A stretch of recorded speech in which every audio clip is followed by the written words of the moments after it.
আইসা কয় খেলা দেখাবো, আর একজন এসে কয় এটা থাকবে না, ওটা থাকবে না, এটা থাকবে না। আল্লাহ কয় তুই রাখার না রাখার কেডা?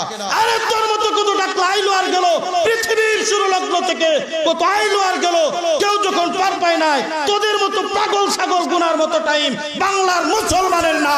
কথা বলেন ঠিক কি ঠিক না?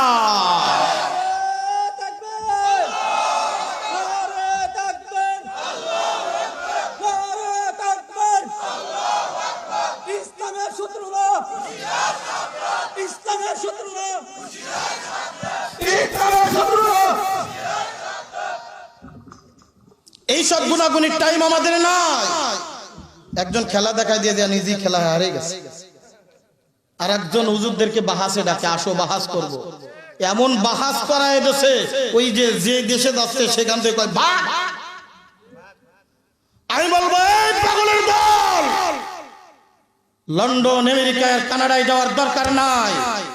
তুই বাংলাদেশে ফিরে এসে সুন্দর করে ওযু করে মসজিদের ইমাম সাহেবের কাছে গিয়ে ডাকতে বল, হুজুর তোমাদের বিরুদ্ধে অনেক বলেছিলাম, আর বলতে পারবো না, হাত দুখানে বাড়ায় দেন, কালেমা পড়ায় নতুন করে মুসলমান বানায় নেন। আমার আল্লাহর রহমতের চাদর এখনো খোলা আছে, আল্লাহ তোরে বিশ্বনী বানায় দিতে পারে।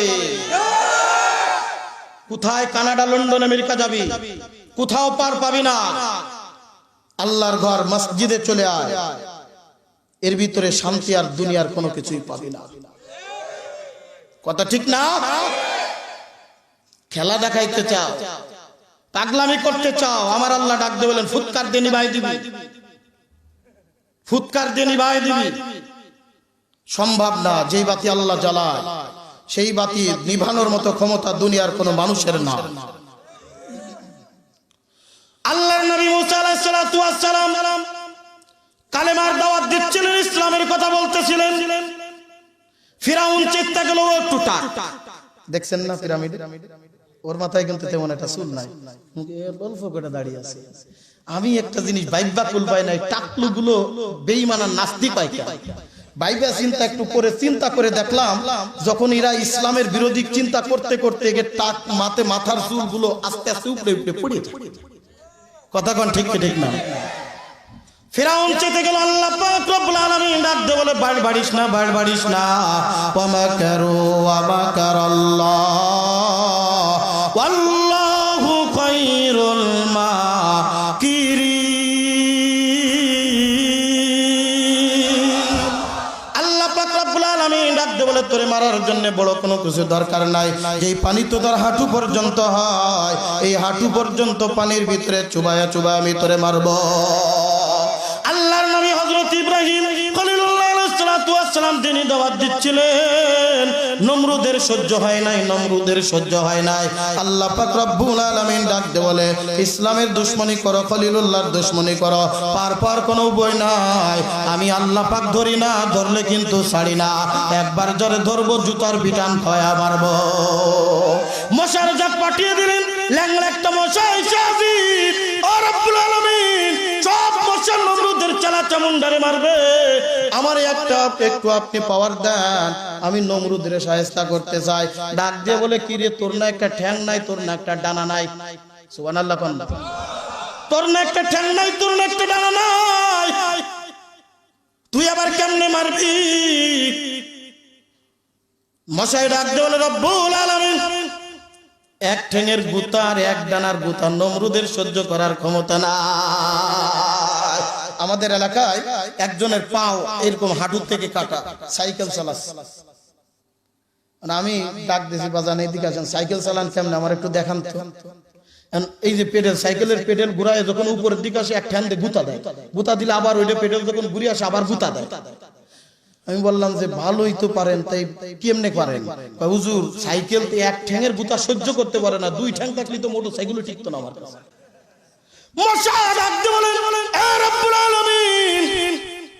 আমার এক ঠ্যাঙের গুতা সহ্য করার ক্ষমতা নমরুদের নাই। এইবার নমরুদের কাছে চলে গেছে, নমরুদের নাকের নিঃশ্বাসের সাথে মশা ডাইবার উপরের দিকে উঠা গেছে। মগজের ভিতরে যায় ঠ্যাং দিয়ে গুতায় পাখা দিয়ে বেড়ায়, ঠ্যাং দিয়ে গুতায় পাখা দিয়ে বেড়ায়। নমরুদ তো চিন্তায় পড়ে গেছে কেমনে কি হইল। ডাক্তার কবিরা সব হাজির করে হলো, কিছুতে কাজ হয় না। একজন রাজবদ্ধ ছিল, হযরত ইব্রাহিম খলিলুল্লাহ আলাইহিস সালাতু ওয়াস সালামের সফর সঙ্গী তিনি ছিলেন, আবার রাজদরবারের রাজবদ্ধ ছিল।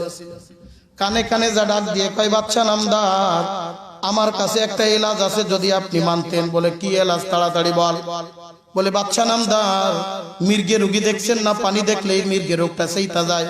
মির্গে রোগীর কাছে কানের নাকের কাছে যায় যদি চামড়ার স্যান্ডেল যদি শুকায় দিতে পারে, অথচ স্যান্ডেল দিয়া যদি একটা পিটান দিতে পারেন, রোগ সব শেষ। আমি বুঝছি এটা দুনিয়ার সাধারণ কোনো রোগ না, এটা তো আসমানি বালা, এটা তো আসমানি গজব, এটা তো আসমান থেকে পাঠাইছে আল্লাহ, এটা সাধারণ ট্রিটমেন্ট দিয়ে কাজ হবে না। বাদশা নামদার যদি জুতা দ্বারা আপনার মাথার পরে পিটানো যায়, আমার মনে হয় রোগটা ভালো হয়ে যাইতে পারে। দেখবেন বাচ্চা নরম ধরম মানুষ, কিন্তু পাশে দুই একটা সেলা চামুন্ডা আছে, চামচ টামুচ আছে, সাবধান করে ওইগুলো। আমাদের বাচ্চার ব্যাপারে এত বড় কথা, চেয়ারম্যান সাহেব কিছু কয় না, দেখবেন চেয়ারম্যান সাহেবের চামচ টামুচের ভাবে এলাকায় চলা যায় না। কথা কন, মাননীয় প্রধানমন্ত্রী ইসলামের ব্যাপারে বড় উদার মনের মানুষ, কিন্তু তার দুই একটা সেলা চামুন্ডা টাকলু ফাকলু আইসি অবস্থা বেকায়দা বানায় ফেলায়। কথা কন, ঠিক কি ঠিক না? নমরুদের সেলা চামুন্ডা দুই একটা বাস দিয়ে হুঙ্কার ছাড়ছে, জুতার বাড়ি খাওয়াবি? বলে আমার কথা আমি বইলা দিছি, মানলে মানু, না মানলে থাক। বৈদ্য চলে গেল। এবার আস্তে আস্তে সবাই যখন যার কাজে চইলা গেছে, শুধু খাস উজিরে আজম আছে আর নমরুদ আছে। উজিরে আজম রে কানের কাছে এবার ডাক দিয়ে বলছে, এই বেটা, যা কইছে সব কিছু তো চেষ্টা করলাম, কোনো কিছুতেই কাজ হলো না। এখন তো আমি আর তুই ছাড়া কেউ নাই, আমার মাথার যন্ত্রণা তো যাচ্ছে না। দেখ দিন একটু স্যান্ডেলটা কইলা দেখ, ময়লা জয়লা মারিস না, একটু ভালো স্যান্ডেল দেখ পাস কিনা, স্যান্ডেল দিয়ে একটু মাথায় আঘাত করে দেখ দিন আসলে কি হয়, একটু টেস্ট করে দেখ। সেরে গেলি তো আলহামদুলিল্লাহ, আজ যদি না আসলে খবরদার কারোর কবি না। ডন্ট সাউন্ড মাউথ, মুখ একেবারে বন্ধ করে রাখবি। পরীক্ষা স্বরূপ উজিরে খাস স্যান্ডেল একটা নিয়ে কয়, মেলা দিন বাদরাবি করেছে, একটু মাইরে নি। মাথার উপরে যখন ঠাস করে একটা মাইরা দিয়েছে, মশা ডাক দিয়ে কয় আলহামদুলিল্লাহ। আল্লাহ পাক রব্বুল আলামিন ডাক দিয়ে বলে, কি রে মশা, শুকরিয়া আদায় করলি কেন? মশা ডাক দিয়ে বলে, রব্বুল আলামিন, এক ঠ্যাং দিয়ে আর পাখা দিয়ে গুতাইতে গুতাইতে হাঁফায়া গেছিলাম, আপনি একটা বিশ্রাম নেওয়ার সুযোগ কইরা দিলেন।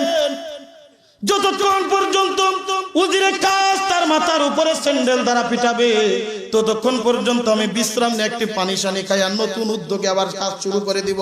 স্যান্ডেল দিয়ে পিটায়, বিশ্রাম নেয়, পিটানো বন্ধ, আবার কামড়ানো শুরু। এইবার ডাক দিয়ে কয়, এই খাস উজিরে আজম, এলাকার থেকে একজন অন্ধ লোক ধরে নিয়ে আয়, কানা লোক ধরে নিয়ে আয়। কানেও শোনে না, কোনো কথাও বলতে পারে না, ও যেন বোঝে না ও কার মাথায় বাইরছে, ও যেন দেখতেও পারে না কার মাথায় বাড়ছে। প্রয়োজনে মাসিক বেতন নির্ধারণ করে দিলাম, সারা দিন তার কাজ হলো আমার পিছনে বৈশা বৈশা স্যান্ডেল দিয়া। স্যান্ডেলের পিটান খাইতে খাইতে আল্লাহ দুনিয়া থেকে বিদায় দিয়ে দিয়েছে। আল্লাহ বলে, এই দুনিয়ার রাজাদের ক্ষমতাধীর 10 জামলিয়া বস ইসলামের উপরে আঘাত এনেছিল। সাধারণ একজন পাবলিক, সাধারণ একজন সাংবাদিকের জুতার পিটানি খায় দুনিয়ার থেকে বিদায় দিয়েছিলেন। আজও যদি বাংলার জমিনে এই টাকলু ফাকলুর মতো কোন নাস্তিক বেঈমান বাজায় যায়, জুতার পিটান হবে, জুতার পিটান হবে। কথা বলেন ঠিক কিনা? রেডি হয়ে যাও। ইসলাম ছাড়া দেশে কিছু চলতে পারে না, কারণ এদেশের মানুষের অন্তরে গাথা ইসলাম, এদেশের মানুষের অন্তরে গাথা ইসলাম, এদেশের মানুষের অন্তরের গাথা হলো কোরআন, যার প্রমাণ আজকে ঈশ্বরগঞ্জের এই জংলার মোড় মহিষপুরী তাফসীরুল কোরআন ইসলামী মহাসম্মেলন রাত 12টা